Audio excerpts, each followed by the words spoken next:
Hi, and welcome to our open space presentation today, celebrating the 50th anniversary of the return of Apollo 8, the mission that took the first humans to the moon 50 years ago today, their successful return.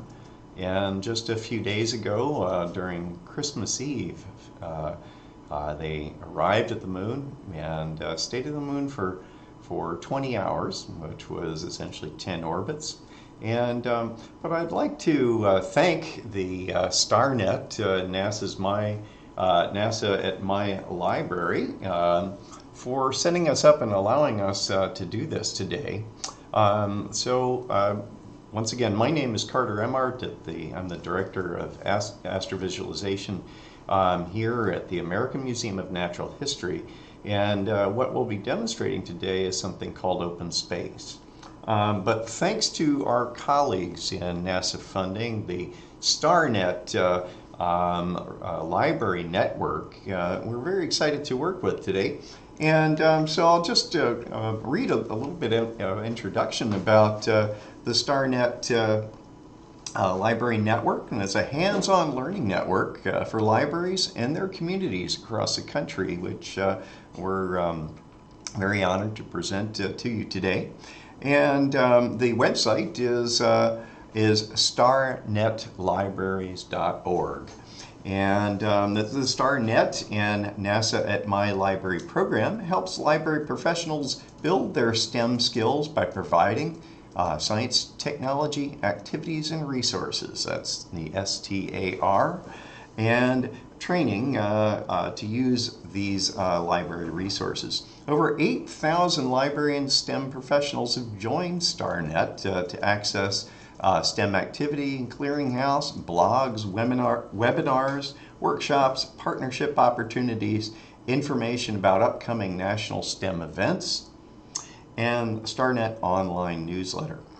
Partners include the After School Alliance, American Library Association's Public Programs Office, American Society of Civil Engineers, Chief Officers of State Library Agencies, Cornerstones of Science, Education Development Center, Lunar Planetary Institute, and many others. I would also like to just give a shout out to what we're going to be demonstrating in open space. And open space are also supported by the NASA's Science Mission Directorate. And we'll go to this next slide. I'm here with Micah Achinapura, our developer here at the American Museum of Natural History, and he will be taking care of some of the technical challenges today as to enable me to present. So Open Space is an open source software project. Is freely available thanks to our Science Mission Directorate funding, the same source of money that's supporting the StarNet Library Alliance. And Open Space is really a project that is a collaboration that started working since 2002 at Linköping University, which is one of Sweden's leading technical universities. And a lot of this code has been written by students doing their master's thesis projects in open space. And so we have it available for Mac and Windows, as well as a Linux version can be compiled. And if you go to openspaceproject.com, you'll also find tutorial videos to help get you started. So the American Museum of Natural History, Linköping University, and when we received NASA funding, it enabled a widening of our partnership to the University of Utah's Scientific Computing and Imaging Institute, as well as New York University's Tandon School of Engineering. So without further ado, I think we will now get started. And what I'd like to do is take you back to December 21st, 1968, and the beginning of Apollo 8. Wonderful. Thank you, Micah. So I'm going to take over now and just be able to steer the Earth into focus. And I'd like to just give a little bit of description, not only of the mission. Okay, so we're running. Excellent. Okay, we're paused just before launch. And I'd like to just point out that The mission of Apollo 8, as bold as it was really because there were many things at play. The tumultuous year of 1968 had so many things happening with the assassinations of Martin Luther King, and then after that, Robert Kennedy, and chaos at the Democratic National Convention in Chicago, as well as race riots and so on. That was a tremendously difficult year. Also, same year that we endured the Tet Offensive in Vietnam, really pointing out that Vietnam was a war that we were going to be exiting from and trying to get out from. So a tremendous year of strife. And then all of a sudden at Christmas Eve, we arrived at the moon. Apollo 8 was originally just going to be a test of the giant Saturn V moon rocket and ride this 365-foot tall rocket just into Earth orbit. There had been an earlier mission in October, which is Apollo 7, which launched on the Saturn 1B rocket, so smaller, but it also used third stage of the Saturn V to actually put it into orbit around the Earth. And Wally Schirra's crew was able to test the Apollo spacecraft for the first time in Earth orbit. With the success of that mission, they proceeded for Apollo 8 with the notion of going directly to the moon. The lunar module was a little bit not ready yet. It was still overweight, and Grumman Aerospace was taking care of that on Long Island to make the lunar module ready for the later flights, and of course the successful landing in July of 1969. But we also had intelligence reports. We had images of the Soviet N-1 moon booster, a rocket just the same size as the Saturn V. It was not successful in its launch attempts. The rocket kept failing, blowing up.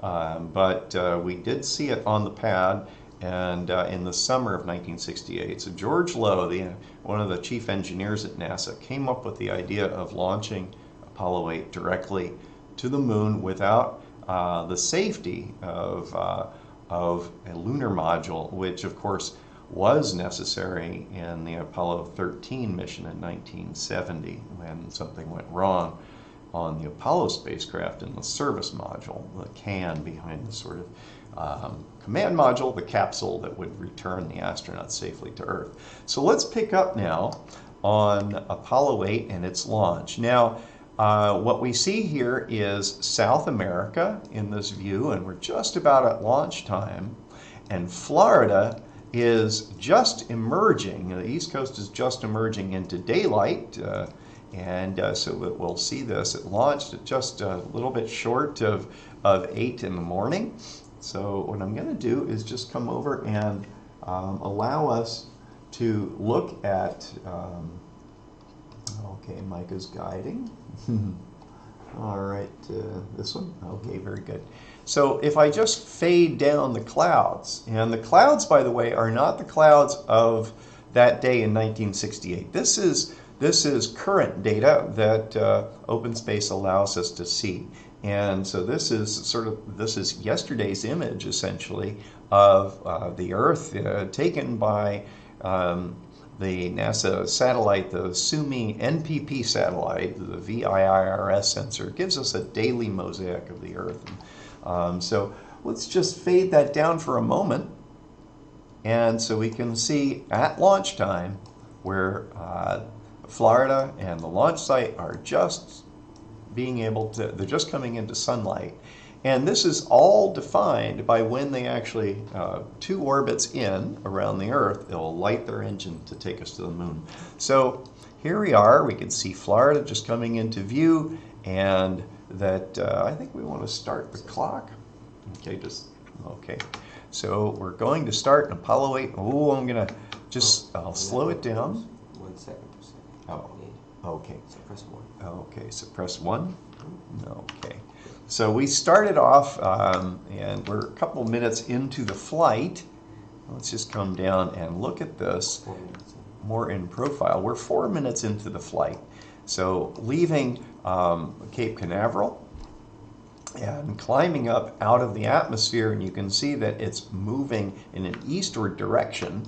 And so I'm just going to come down so that we can look and appreciate how thin the atmosphere is. So the Saturn V moon rocket, the space shuttle, all rockets essentially first launch vertically to take them up through the atmosphere, and then once they're through the atmosphere, they arc over and start to expend their energy to put them into an orbit around the Earth at about 17,500 miles an hour, which is low Earth orbit.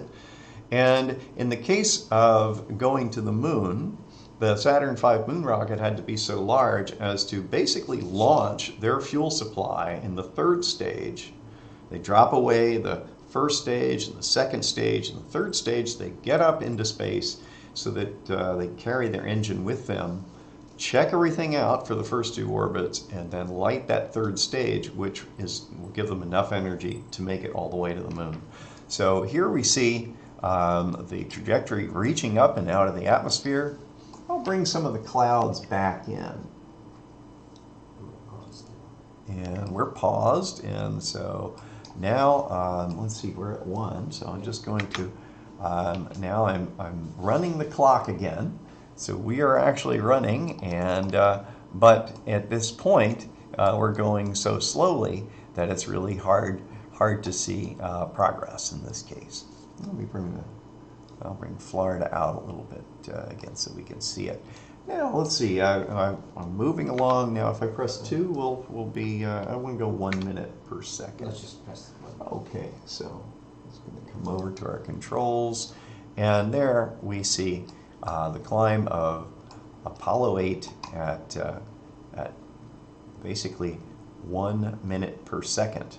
And I'm just going to pause it so that I can recompose. We see South America. In fact, that's the mouth of the Amazon River in front of me.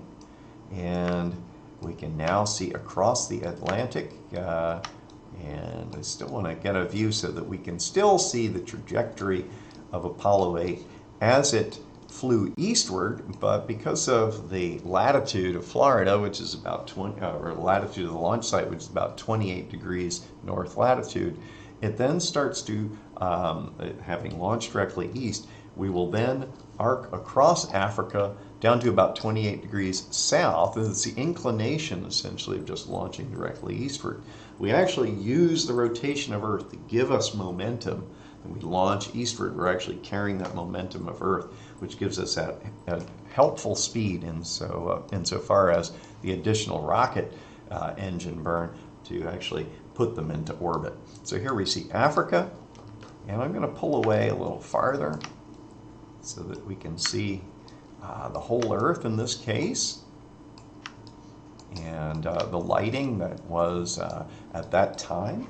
And we're just going to now proceed again. This is 1 minute per second. Here they are going across the Sahara, and then the Sahel, and then farther down across Central Africa and into the night. And so at this point, the Saturn V has done its job. The first stage, second stage, and third stage, they burn just a little bit to help them go into an orbit to about 100 miles above the Earth. So at this altitude, they're really just checking things out. We can now see on the night side of Earth, we can see they flew just over Perth, Australia, and coming up right across Brisbane, Australia, as we can see, and proceeding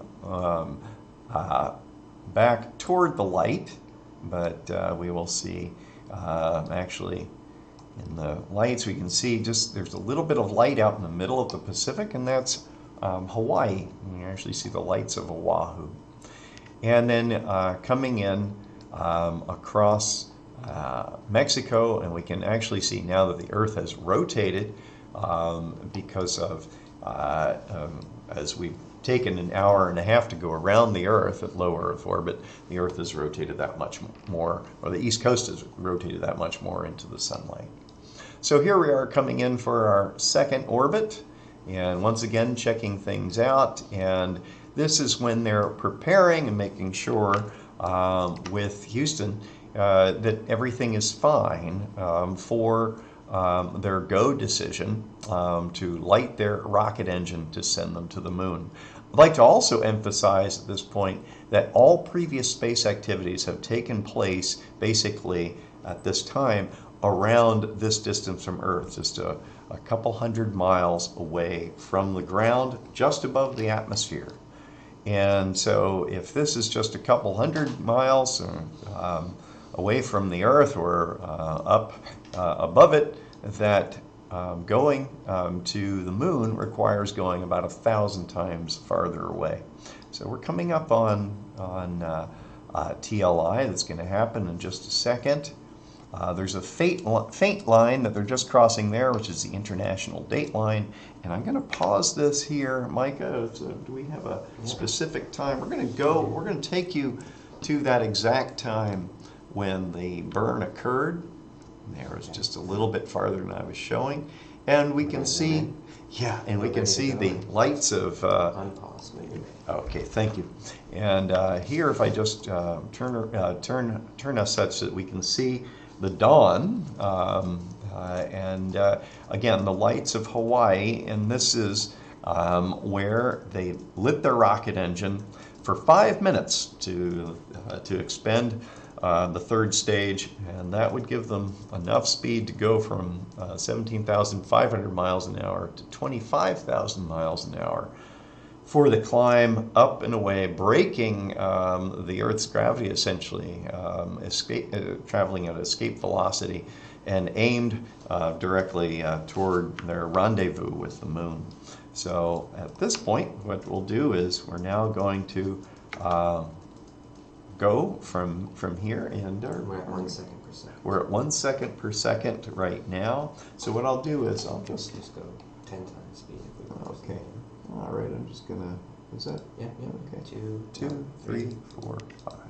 6, Okay. 7, 8, So what I'm doing is I'm just manually bringing us up. What are we at now? 10 seconds per second. Oh, excellent. So this is about 10 times that speed, so we can actually see it moving. But in this case, for 5 minutes, they lit the engine. And when they came around into the light this time, we can already sort of tell that we're rising up away from the Earth. And so at this point, as we come into the light, what I'd like to do, I'm just going to slow us down. We'll just press 1. Okay, and I'll bring us back down. 3, 2, 1. Now we're actually traveling at the speed that they were. I want to just make sure that, let me bring up, yesterday's weather so that we can see that. And I'd like to come in a little closer. And if I do, we'll come up on the spacecraft that we'll see is the Apollo 8 command and service module here floating. And so that we can get its view as after the translunar injection burn. So what I'm going to do, I'll speed us up a little bit more. But this is at 1 second per second. And this is what, typically looking out the International Space Station, you see it going by at a stately pace. What we're coming up on as far as land is that we can see Baja California, and we can also see Mexico coming up. And we see the beautiful glow of the Earth's atmosphere properly represented here in open space. What we're doing, we're using a physics-based atmosphere visualization. So we're visualizing the scattering of light, and the thickness of the atmosphere is true. It's only about 20 miles or about 30 kilometers before it goes to black. It trails off exponentially, measurably such that beyond that altitude, but the visible line before the blue goes to black is essentially at about 30 kilometers, 20 miles. So here we are, and we're still at 1 second per second, and so this is the view the astronauts had. I'm going to speed it up by a factor of 2, 3, 4, 5. And when I do, we can see the previous orbit, which we're now climbing above. And what I'm going to do is just turn us around so that we can look at the Earth. Now, the astronauts had discarded their third stage, and so now it was just the command module and service module. And when they looked back at Earth, they could see that the Earth was getting smaller because they were climbing higher and higher. And so this has been something here. I'll just pan the spacecraft back in, and I'll just move around the spacecraft in such a way that we're looking across the western United States here. We can see the Sea of Cortez and Baja California, and then across Mexico, and then the Gulf of Mexico. And as the astronauts climbed out from here, they were taking pictures, and that the pictures that you can see, in fact, if you'd like to see all of the Apollo pictures, you can go to Project Apollo Archive on Flickr, and you can see every picture that was taken by the Hasselblad cameras that they took, the world's best cameras at the time, photographing on film, of course. And now we can see where Florida is. Once again, I'll just drop the weather from yesterday, and we can see Florida where they launched from. And at this point, we're climbing away from Earth after the trans-lunar injection burn, TLI, and the astronauts had Jim Lovell and Commander Frank Borman and Jim Lovell had spent 2 weeks in a Gemini spacecraft in their training. Bill Anders was the lunar module pilot, and because they didn't have a lunar module, he was sort of reassigned to taking becoming the photographer for the mission. So a lot of the images you see of the moon and so forth, that was his job. In fact, Earthrise, which we're going to get to, and look at that Bill Anders was the photographer. But in looking at the Earth here, if I just pan from side to side, we are above where, at this point, where the Earth is more a horizon when you're in close in low Earth orbit. And the Earth had started to shrink, and so after this translunar injection burn. So now we can look from coast to coast in the United States, from Florida and the East Coast, all the way across. We see Baja California again, we can see California, we can see the Great Lakes. So just look at this perspective. In fact, we can see all the way up into Canada and the Maritimes. We can see the tip of Greenland. And if we look down, we can see Cuba, and we can see Haiti and the Dominican Republic, Puerto Rico, and then we can see South America coming into view. And farther across the ocean, we'll begin to see Africa as well. So we'll speed up a little more. So I'm going up to 10 times. And also, as they climb up and away from the Earth, the spacecraft is going slower. It's pulled by the Earth's gravity, even though it has enough energy after the translunar injection to escape the Earth's gravity. And so now we can just, in open space, I can fit the entire Earth sort of in this view as we see North America recede. Now we can begin to see Africa. Let me bring back the clouds, the way the astronauts would have seen the Earth. Yeah.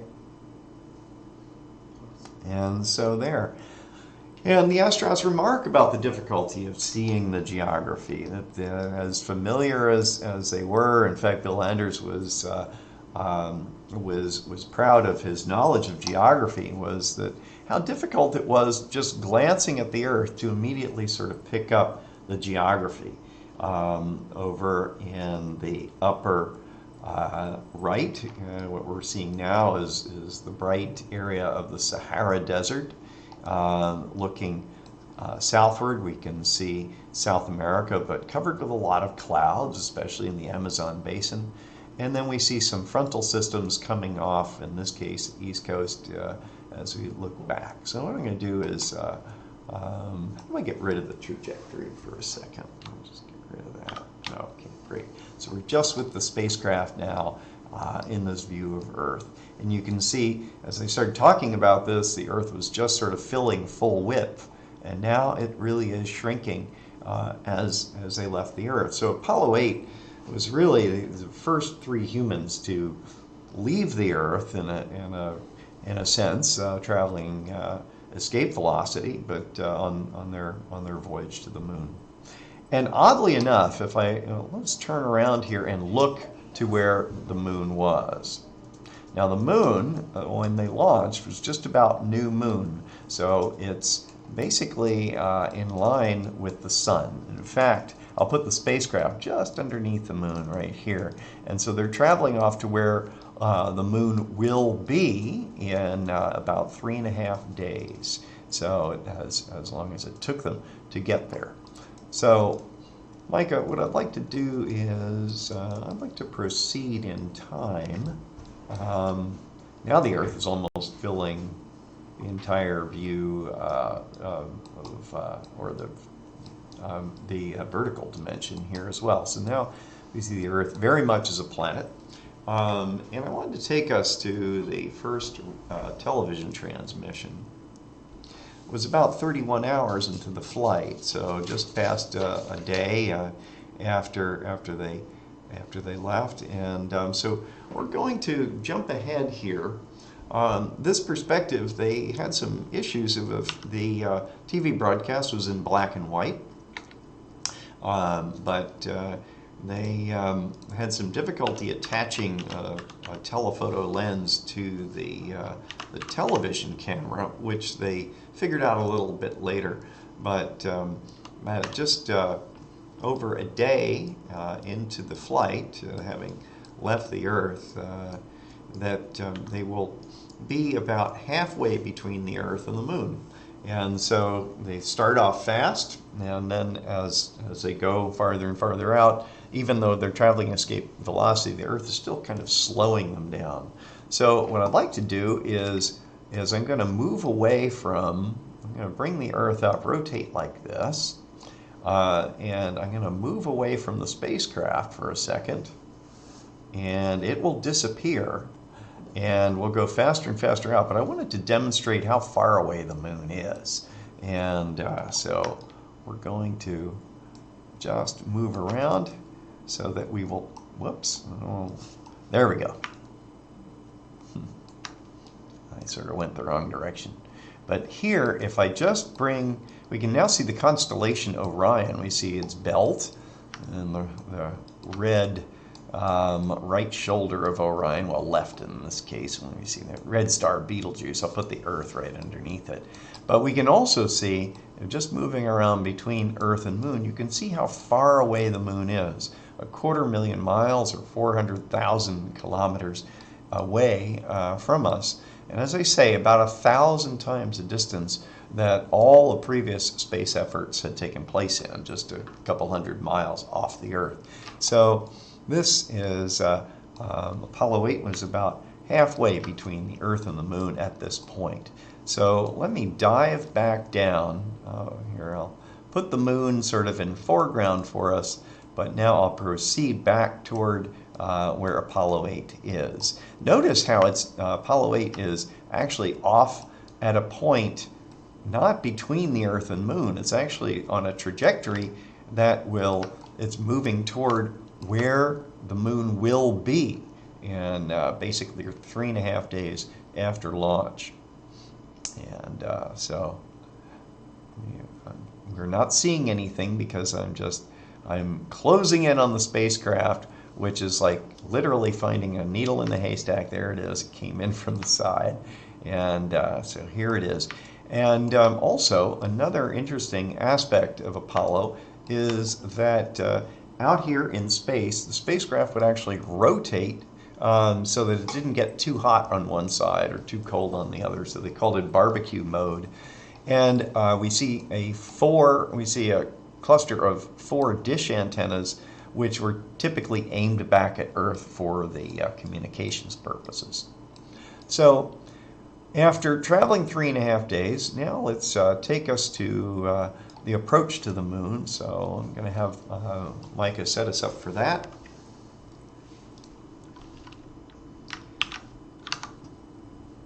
And it's important to point out just what a level of difficulty this was, and the amazement of the engineering team at NASA, in that launching to the moon, they're actually not aiming directly at the moon, but at a point about 60 miles off the surface on the leading edge of the moon. Do you want the trail? The Earth approach, the moon approach trail? Yeah, if we could show that. This is great. So now we're seeing the moon approach trajectory, or the trail of the spacecraft, and that it was coming in, and also we can, if I just look at this, we can actually see the effect of the moon's gravity beginning to bend the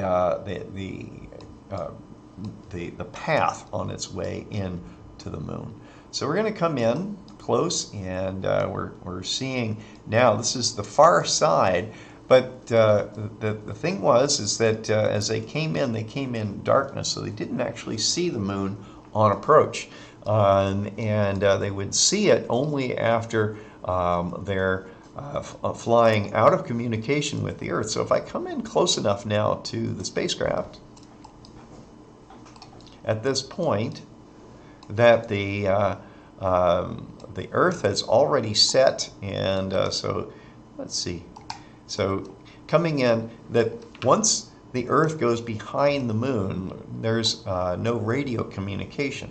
So 10 minutes before they had to do their burn, fire their rocket engine, the big rocket engine on the back of the service module, is to slow them down just right, with a burn just long enough to actually put them in an orbit that's going to then essentially they'll stay at the moon for 10 orbits around the moon. But they're flying backwards essentially with their engine in the direction of travel, so they could burn the engine and put them into orbit. So 10 minutes before they had to light their engine, they went into radio silence from Earth. And so they had to carry this out on their own on the backside of the moon. And so we're going to come in, we'll see the spacecraft, and we also see the rugged far side of the moon. This is the first time that humans had seen the far side of the moon. In fact, their first view of it, because they were in so close at this point, was to see the long shadows that were being cast by the sunlight on the very terminator, as it is called, the line between day and night on the moon. So, and are we proceeding at 1 second per second? Yes. We are. Okay. So here, as they were going over the moon before their burn, you can see there's a slight amount of, you can detect the motion here of Apollo 8 around the moon. Now, the famous Earthrise picture we'll get to, but because of the orientation of the spacecraft, they didn't see the Earthrise until their fourth orbit. So here we are, and we're going to proceed, I guess, a little bit to where they burned the engine. So I'll proceed, let's see. It's actually 10 minutes. It's 10 minutes, so why don't we, what should I do? You want to just jump to it, or we could go to, okay. Jump to it. So, as I say, shortly after the Earth went into essentially the Earth set and they were out of communications, the sun hadn't risen yet, and so Bill Anders talked about how when he looked at the moon, he saw that there was nothing there. They saw the stars once the Earth set, was kind of their light source. The sun had already set. That they were in this dark quadrant of the moon, essentially, not lit by Earth or sun. And so they saw many stars, but when they looked at the Earth, they just saw, or they looked at the moon, they just saw black. We're flying over the where they did their burn. This is on, this line here is actually part of the map, so that it illustrates in fact, the backside of the moon, right in the middle of the backside of the moon. And this is where they fired their rocket engine. We have a little bit of difficulty in rotating the spacecraft to actually show the engine it would be in the opposite orientation. So in the direction of travel, we would have the rocket engine actually. It would be at 180 degrees to what we see. Speed right now. Okay, and we're at 3 times the speed. I'm going to bring us back down to 1 second per Now you second. went 0. Oops, there we go. To 1 second per second. So this is how fast they were going once they had fired their engine, slowed them down to go into orbit. Now, I can't emphasize enough the danger in this maneuver, because by braking, by slowing down to go into orbit, they would then have to use this rocket engine again successfully to bring them home. And so one design for the mission just had them go out, go around the moon, and come right back home. But NASA knew that they would have to test this engine for the later flights, so they decided that they would use the rocket engine to go in orbit around the moon. They discussed, well, should they stay longer than 10 orbits or just maybe 1 orbit? And Frank Borman was in favor of, I think, just 1 orbit and coming home. But NASA decided, no, they'd like to take many pictures of the landing site and so on. So they decided on 10 orbits. And from this perspective, this is what the moon really looks like. So these maps, just like the Earth map that we saw, is more recent data.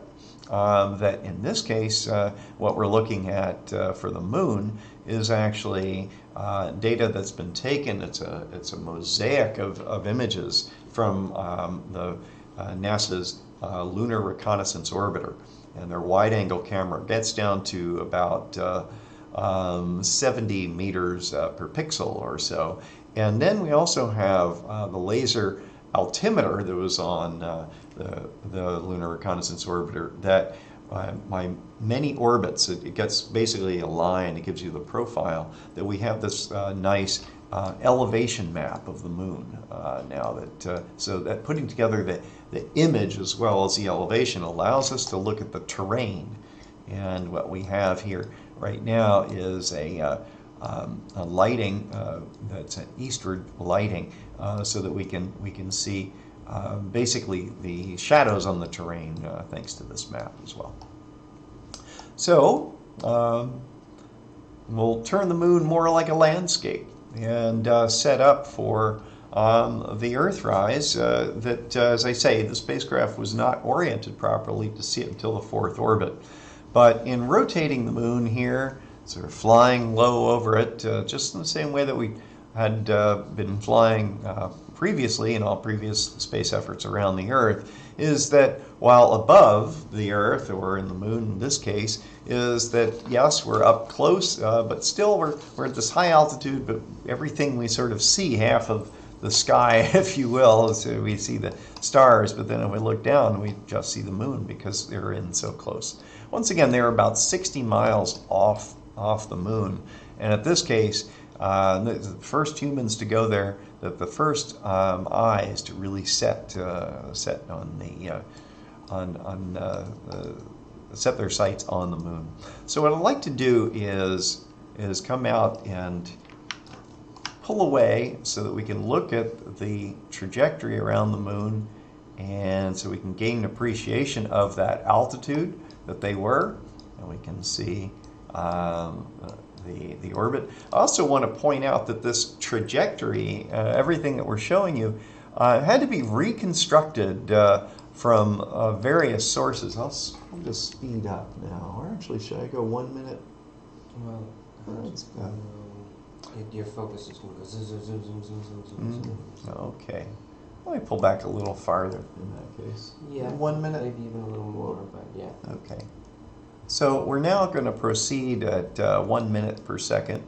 And I was beginning to just talk about what it is that we're visualizing here for you, is that this path around the moon, while we have records of it that were written down, that an engineer at NASA Goddard's Science Visualization Studio, Ernie Wright, has put together a lot of these sources, did a lot of work to reconstruct this trajectory. And he's part of this visualization team to allow us to actually see where it was we flew. We're passing into the dark again, but on the near side of the moon. So the big circular area we see here is Mare Crisium, and we also see other mare features before going into the dark side, or the dark night side of the moon in this case. So from Earth, we get a view like this. So the moon was a crescent at the time that Apollo 8 flew. So what I'd like to do is just set up now for the Apollo Earthrise, Apollo 8 Earthrise on orbit 4. Mike is going to help us here, and we're going to also show you exactly what that looked like from this perspective with the trajectory recreation. And so we've jumped ahead in time now to this specific event. And we go for broadcast. Do you want to talk about the broadcast? Yes, and so we're also going to we're going to synchronize audio here to allow us to play the actual audio because NASA planning everything. They knew exactly where everything was going to be, and they had their photography schedule. But nobody thought about, hey, let's take a picture of the Earthrise, and so they basically stumbled on this, and Bill Anders taking pictures, you'll actually hear him remark about seeing the Earth out his window. We're coming up on a crater that's just up along the horizon called Pasteur, and so we're on the far side of the moon, but as the Earth comes into view, we get the radio signals to communicate back to Houston, but also the astronauts, this is the onboard recording that we'll hear. So I'd like to get a little closer to the spacecraft. And now we actually, thanks to Ernie, who I mentioned at the Science Visualization Studio at NASA Goddard, we also have his reconstruction here of the pointing of the spacecraft. And we know that because of pictures that were being taken out one of the windows automatically, and so that gives us the orientation. The spacecraft was about to do a roll, as you'll hear from the audio.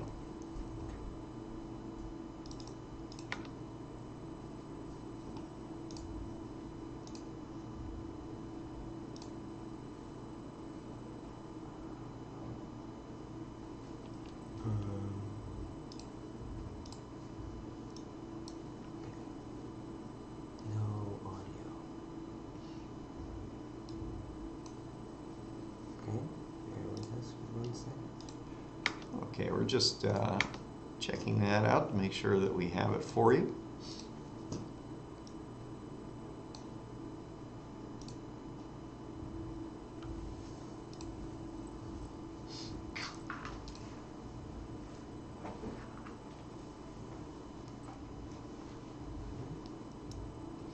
It's really coming in, but it's not. So, one second.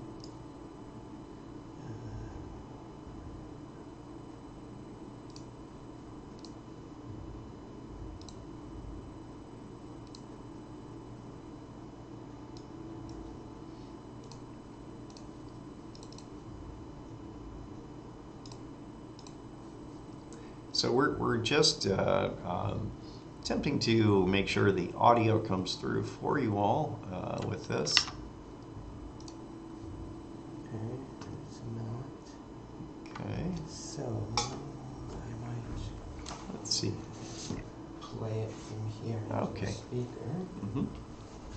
All right. So Mike is taking care for that. I'll just mention that on board the spacecraft, they had multiple cameras. One of the Hasselblads was over by the commander's rendezvous window. So there are two windows that sort of faced forward above the console. Oh, here we go. Great. So we're just syncing that up for you to hear. Okay. Sorry for the delay.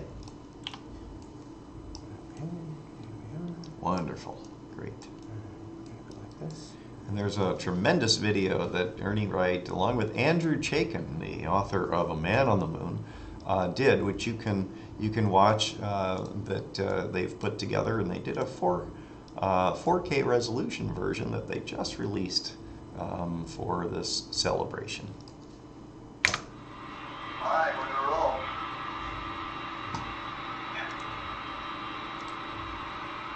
Ready?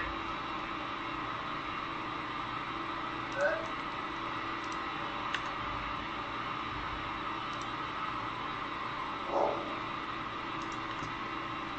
The impact crater with just prior to the subsolar point on the south side, and the floor of it, easy because there is one dark hole. He was looking down in this direction to that crater. See if it might be anything volcanic.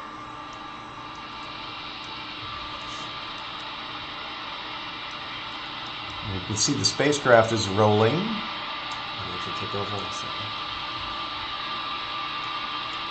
And now there's the Earth.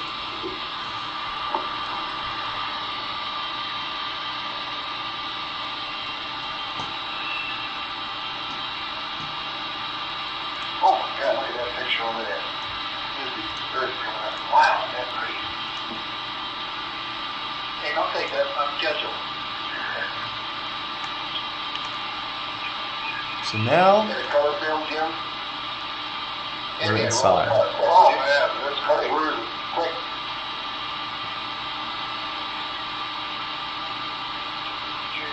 Down here, just grab me a color. And color exterior. Bill Anders window.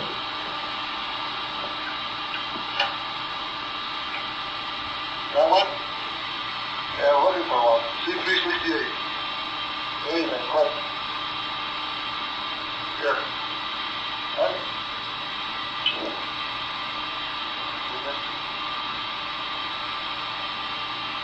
That window is about the size of a human head.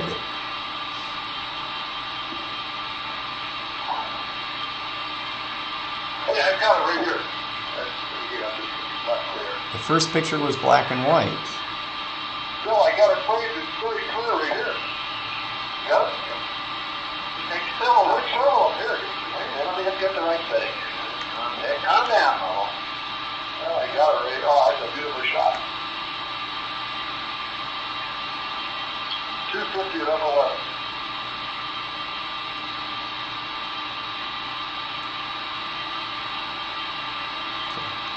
And then we also have the pictures that were taken, so I'll show you those. That was the first one in black and white. You sure you got it now? And then by the time they get the color together, we can see the two color pictures. Sorry for talking over just a little bit at the end of that transmission, but you can see that they were very excited by seeing this view, and really only 3 exposures were taken, but Bill Anders really knew what he was doing. And the famous one was the second one, the Earth above the limb, and that had never been seen like this before, in the sense that humans hadn't seen it. Even though Lunar Orbiter had taken a picture a couple of years before, electronically and digitally sending that back to Earth, that this was really the first view of Earthrise ever seen. And seeing the Earth rising above a lunar landscape in the way that we're so familiar with seeing the moon rise above an earthly landscape. This interior scan, I'll try to just move a little bit away from the window, is thanks to the Smithsonian allowing freely distributing their 3-dimensional scan of the Apollo spacecraft. So there's the front rendezvous window, and then we can look across the console that this is actually Apollo 11's, so Columbia's module, the Columbia spacecraft. But they're virtually identical, so we're using this scan to give you a view of the interior and that's the hatch window, and but that these windows here in seeing Earthrise. So we had a funny comment that Peter said, "Calm down, Lovell always makes him laugh." Yeah. We probably laughed 100 times at that putting together this presentation. Right. So this is Anders telling Lovell to calm down. So what we're going to do now, I think, is we'll go back outside the spacecraft and Listen to another broadcast. well, we're going to go to the beginning of their television broadcast. And so in this case, we're going to sync up the audio as well. And so this is on their last orbit. They're coming around. Earth had just risen, so this is now multiple orbits later.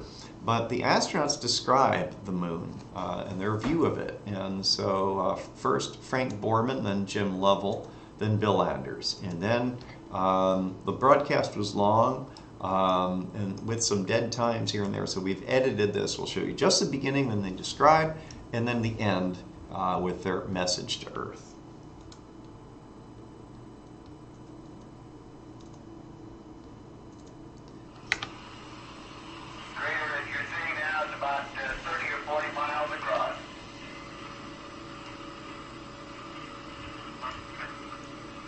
Oh wait, this is the second broadcast.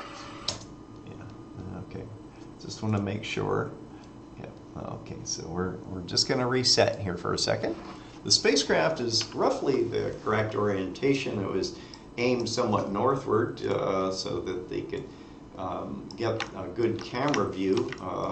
The television camera, which is black and white, those color pictures of Earthrise, of course, had to wait for the film to be developed back on Earth after they got back. So one can look at the broadcasts on YouTube that are black and white, but here we'll see the audio in the context. We've had to switch the TV camera now. We showed you first a view of Earth as we've been watching it for the past 16 hours. Now we're switching so that we can show you the moon that we've been flying over at 60 miles altitude for the last 16 hours. Bill Anders, Jim Lovell, and myself have spent the day before Christmas up here doing experiments, taking pictures, and firing our spacecraft engines to maneuver around.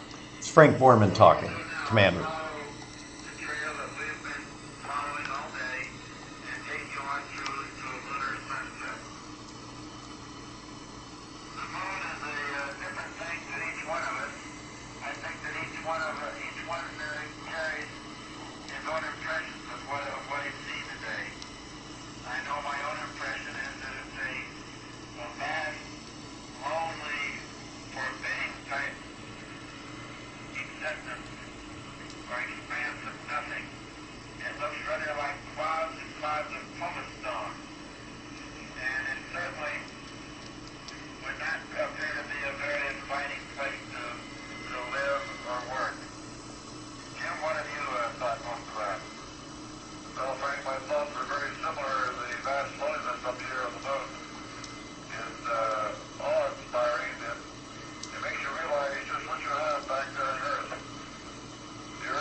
Houston, we're not receiving a picture now, or? So we roll. So we wanted to break at this point just to do an edit as we're getting short on time, but we want to bring you up to the dramatic closing of their television broadcast. NASA, when they asked NASA, what do you want us to say, NASA merely said, say something appropriate. So we'll go to the end of the broadcast.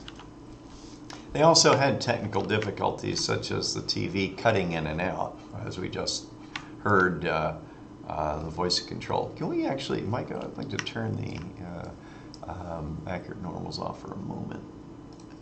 Okay, that's good. Let's map. That's That's great. And so we will now proceed. Great.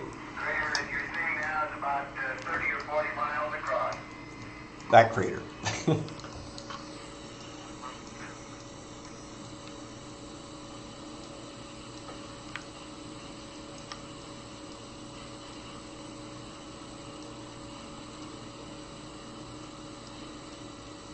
How's your picture quality, Houston?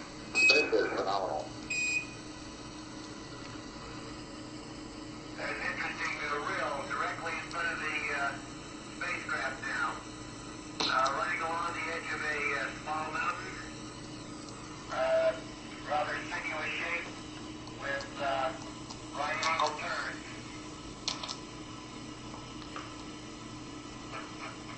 Right behind the spacecraft is what Bill was describing, that rill, using the spacecraft as our pointer here. This area just to the west of the Sea of Crisis is called the Martian Sleep. And to the west of that is the Sea of Tranquility.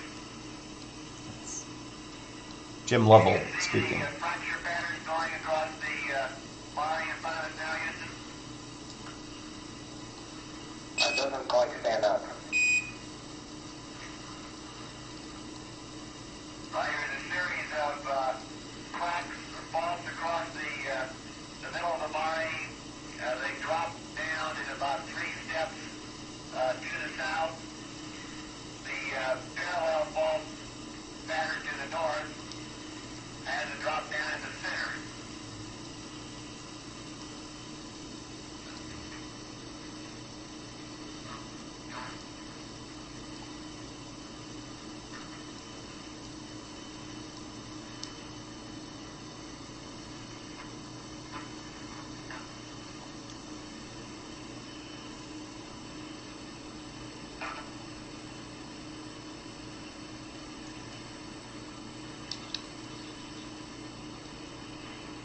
I hope that all of you back on Earth can see what we mean when we say it's a rather foreboding horizon, a rather dark and unappetizing looking place.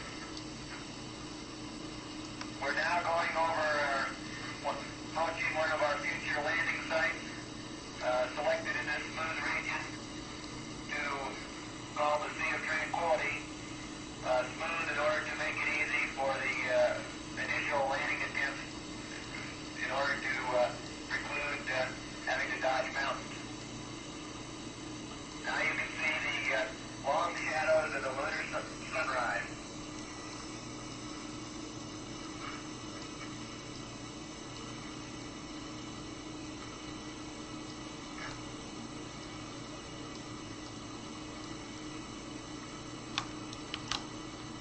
We are now approaching lunar sunrise, and for all the people back on Earth, the crew of Apollo 8 has a message that we would like to send to you. In the beginning, God created the heaven and the earth. And the earth was without form and void, and darkness was upon the face of the deep. And the Spirit of God moved upon the face of the waters. And God said, "Let there be light." And there was light. And God saw the light, that it was good. And God divided the light from the darkness.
This is Apollo Control Houston. The speakers in the order that they read from what we believe to be chapters from Genesis were Bill Anders and Jim Lovell, and close out with Frank Borman. I think that's both a biblical and a geological lesson that none of us will forget. At 86 hours and 9 minutes into the flight, this is Apollo Control Houston.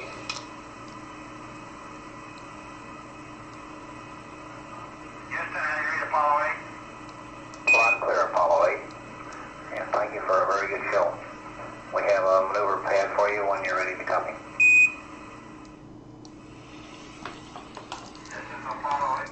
So with that, the crew of Apollo 8 read from Genesis and prepared one more trip around the backside. We'll do that now and watch as Apollo 8 lit its engine on the backside and climbed away from the moon, successfully bringing them back to Earth.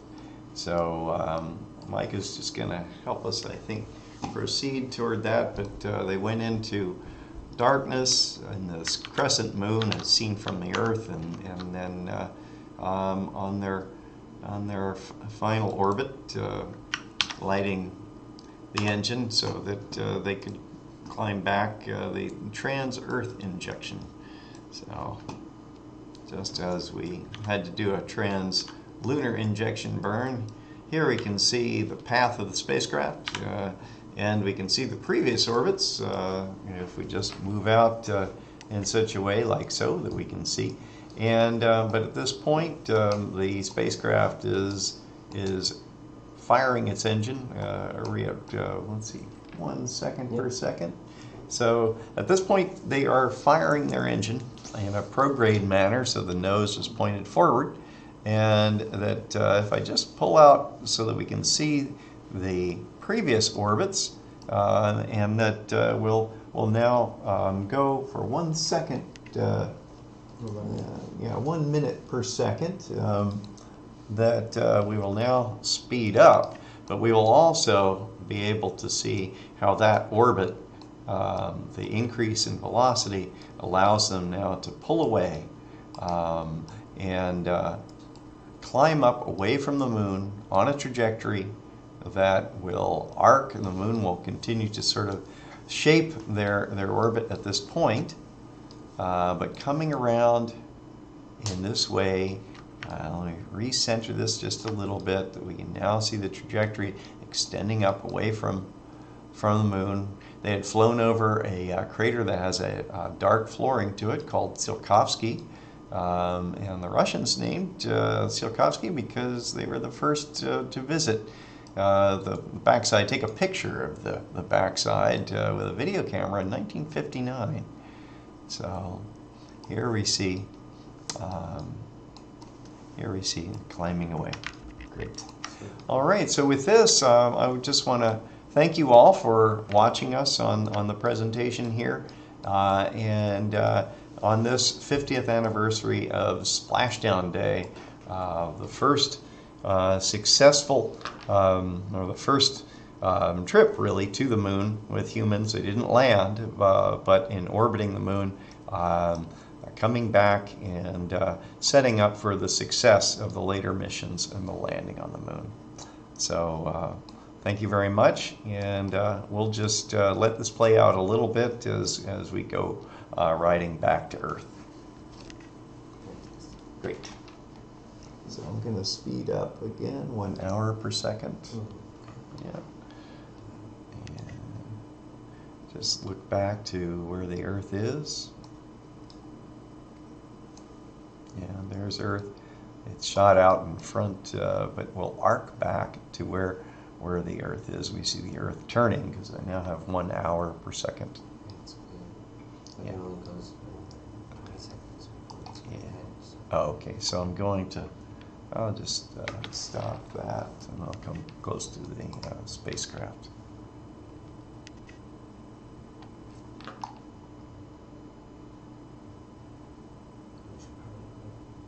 Yeah, okay. Very good. All right. Thank you.